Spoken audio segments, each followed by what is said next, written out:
जो राज्यसभा के उनके कैंडिडेट, और अंत में पर्ची हमारी निकली, हम जीते। 6 विधायकों की सदस्यता समाप्त कर दी गई हिमाचल विधानसभा की कांग्रेस के जिन लोगों ने हमारा समर्थन दिया था। कांग्रेस अल्पमत में आ गई हिमाचल प्रदेश की विधानसभा के अंदर। ये सरकार आज नहीं, सरकार आज से 1 महीने पहले गिर जानी थी। लेकिन बजट पारित करने के लिए भारतीय जनता पार्टी के 15 विधायकों की सदस्यता को निलंबित किया गया, सस्पेंड किया गया, जिसमें आपका विधायक, सराज का विधायक जो है जयराम ठाकुर, मुझे भी विधानसभा की सदस्यता, मेरी सदस्यता जो है वो सस्पेंड कर दी गई। मैं भी चुना हुआ हूं और 15 विधायकों को विधानसभा से बाहर उठाने के लिए 100 कमांडो भेज दिए। हिमाचल के इतिहास में कभी ऐसा आज तक नहीं हुआ, और हिमाचल क्या पूरे देश के इतिहास में यह नहीं हुआ कि जिस दिन बजट पास होना है उस दिन, बजट पास होने वाले दिन विधानसभा के विपक्ष के 15 विधायकों को निलंबित करके बजट पारित किया जाए। अगर हम 15 लोगों को, 15 विधायकों को सस्पेंड नहीं किया होता तो बजट पारित नहीं होता, सरकार वहीं गिर जाती। सरकार बचाने के लिए हमको सदन से बाहर उठा करके निकाला गया। ये ऐसे नजारे हिमाचल प्रदेश की विधानसभा में हमें 27 वर्ष आप सबके आशीर्वाद से हो गए, लेकिन कभी देखा नहीं था।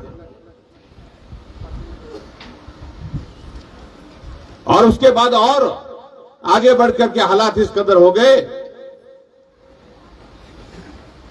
कि जो 3 निर्दलीय विधायक, उनके परिवार वालों के ऊपर मामले दर्ज कर दिए गए।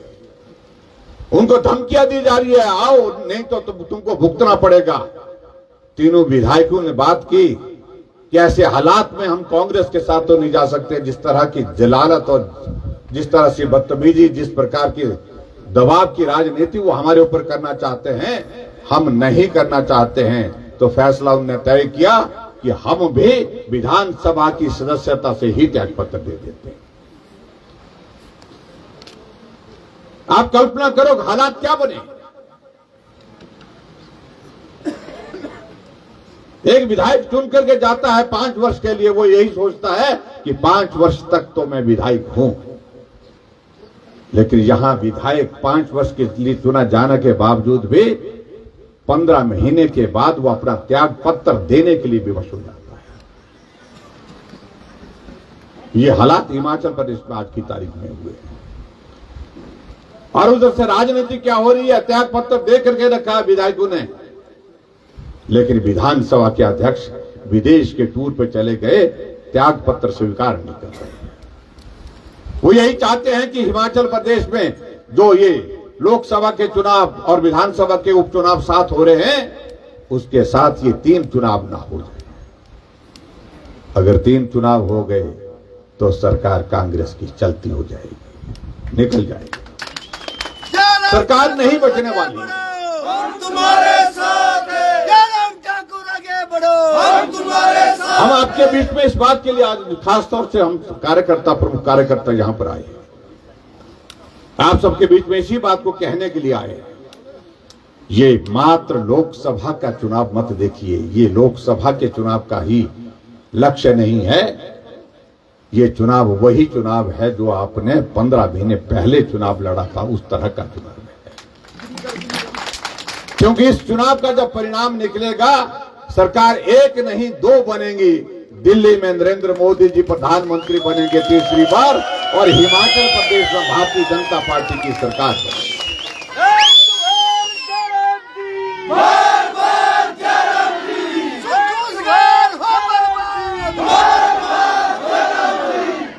अब कितना भी प्रयास कर लो सरकार को बचाने के लिए, सुक्खू भाई, नहीं बचेगी। ये नहीं बचेगी, नहीं बचेगी। सरकार गई और गई और तो गई, हर हालत में गई। ये दिख रहा है। हमारे कई मित्र कहते हैं कि कैसे होगा, कैसे होगा। हमने कहा राज्यसभा के लिए भी तो आप तो यही पूछते थे कि कैसे होगा, कैसे होगा। हो गया, ऐसे होगा। और उन विधायकों ने 6 विधायकों ने साफ शब्दों में कहा, उनके बारे में कई तरह की टिप्पणियां की। उन्होंने कहा 14 महीने से हम मुख्यमंत्री से बात कर रहे हैं, हमको बुलाओ, हमको सुनो, हमारी बात को मानो, लेकिन मुख्यमंत्री जी को फुर्सत ही नहीं अपने दोस्तों से। मंत्री बाहर, विधायक बाहर, यारों की सरकार हिमाचल प्रदेश में, उनके साथ फैसले होते हैं, उनके साथ फैसले के बाद काम होते हैं।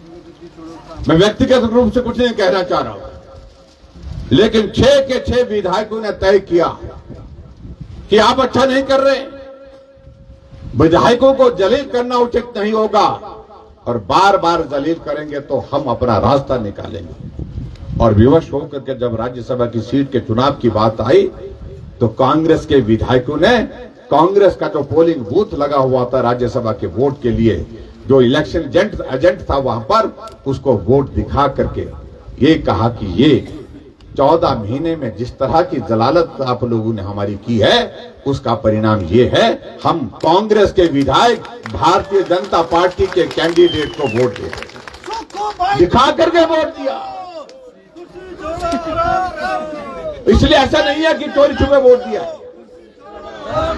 इस बात को उनको समझना चाहिए, इस बात को समझाने की आवश्यकता है।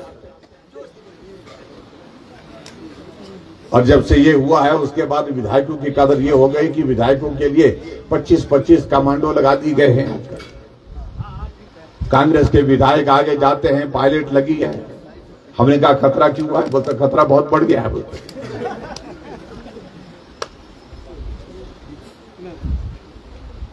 जेट प्लस सिक्योरिटी से ज्यादा सुरक्षा का इंतजाम उनके लिए किया गया।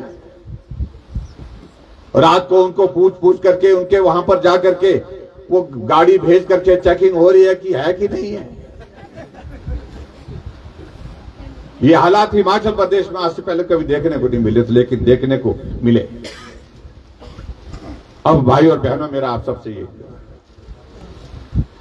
अगर लोकसभा के चुनाव होते तो थोड़ा काम थोड़ा हल्का होता, लेकिन यहां लोकसभा के चुनाव के साथ 9 उपचुनाव आ रहे, 6 तो घोषित हो गए, और बहुत जल्दी मुझे लगता है कि 1 हफ्ते के अंदर अंदर 3 जो है और जो है वो भी घोषित होंगे, क्योंकि हम कोर्ट में जा रहे हैं, हाई कोर्ट और सुप्रीम कोर्ट में जाकर के उसके फैसले किए जा रहे हैं। ये विचित्र परिस्थिति है। विधायक ने त्याग पत्र दे के रखा और विधानसभा का अध्यक्ष बोलता है कि मैं स्वीकार नहीं करूंगा। कानून में व्यवस्था है, अगर व्यक्तिगत रूप से विधायक अपना त्याग पत्र अध्यक्ष महोदय को संभालता है, उनके पास देता है, वह तत्काल प्रभाव से स्वीकार होता है, तत्काल प्रभाव से स्वीकार करना पड़ता है। लेकिन यहां विधायक त्याग पत्र दे करके बैठे हैं, लेकिन त्याग पत्र स्वीकार नहीं कर रहे। और हम उम्मीद करते थे कि विधानसभा का अध्यक्ष तो तटस्थ होगा, लेकिन ऐसी भी उम्मीद नहीं। अब जहां तक बात रहती है लोकसभा के चुनाव की बात, मैंने कहा कि 9 चुनाव उपचुनाव होंगे, उसके साथ 4 लोकसभा के चुनाव होंगे। आप सबने मेहनत करके हिमाचल प्रदेश की राजनीति में उस मुकाम को हासिल किया है कि आज आपके विधायक को पूरे हिमाचल प्रदेश में काम करने के लिए जाना पड़ेगा। पिछले कल मैं मंडी से नालागढ़, नालागढ़ से ऊना, ऊना से गगरेट पहुंच करके और रात को फिर मंडी पहुंचा, और उसके बाद कल के बाद फिर इसी तरह के कार्यक्रम अगले।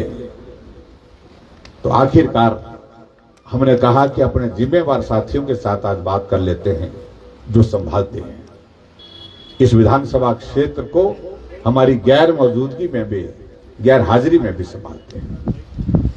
मुझे अच्छी तरह से याद है, आप सब कार्यकर्ता 2012 का जब हम विधानसभा का चुनाव लड़ रहे थे,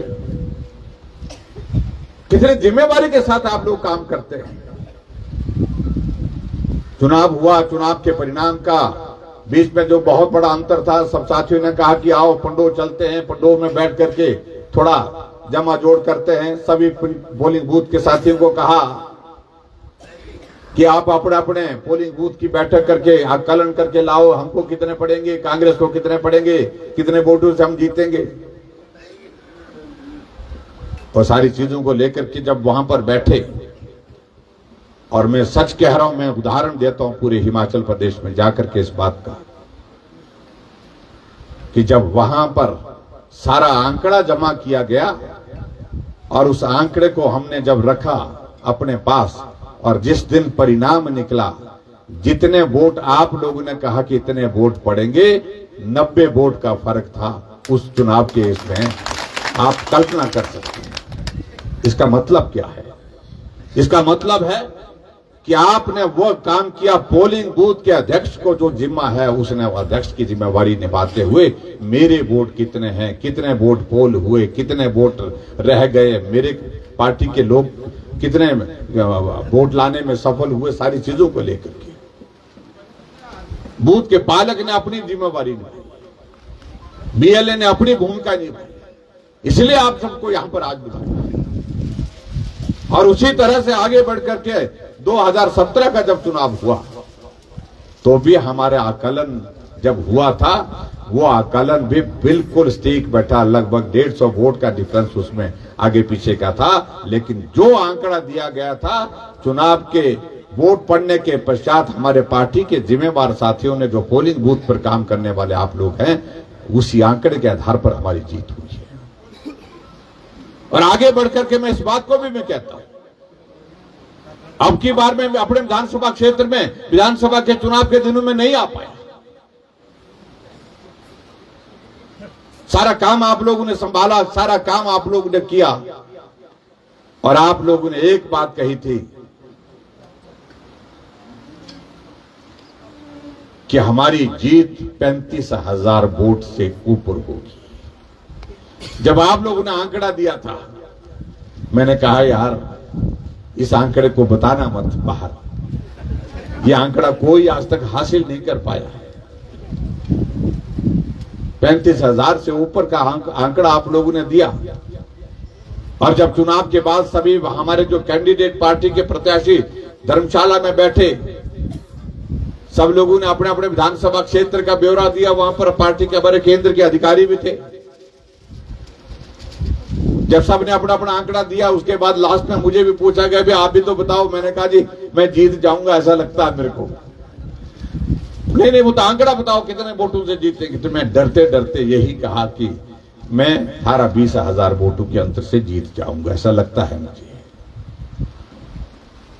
और अंत में जब आंकड़ा निकला, आंकड़ा लगभग वही निकला जो आप लोगों ने कहा था कि हमको इतना वोट पड़ेगा, और उतना ही वोट पड़ा। 78% वोट भारतीय जनता पार्टी को इस राज्य विधानसभा क्षेत्र में पड़ा। 38,183 वोट की बढ़त इस विधानसभा क्षेत्र में भारतीय जनता पार्टी की रही। ये आंकड़े तब ठीक होते हैं जब हम जमीनी स्तर पर काम ठीक तरह से करते हैं।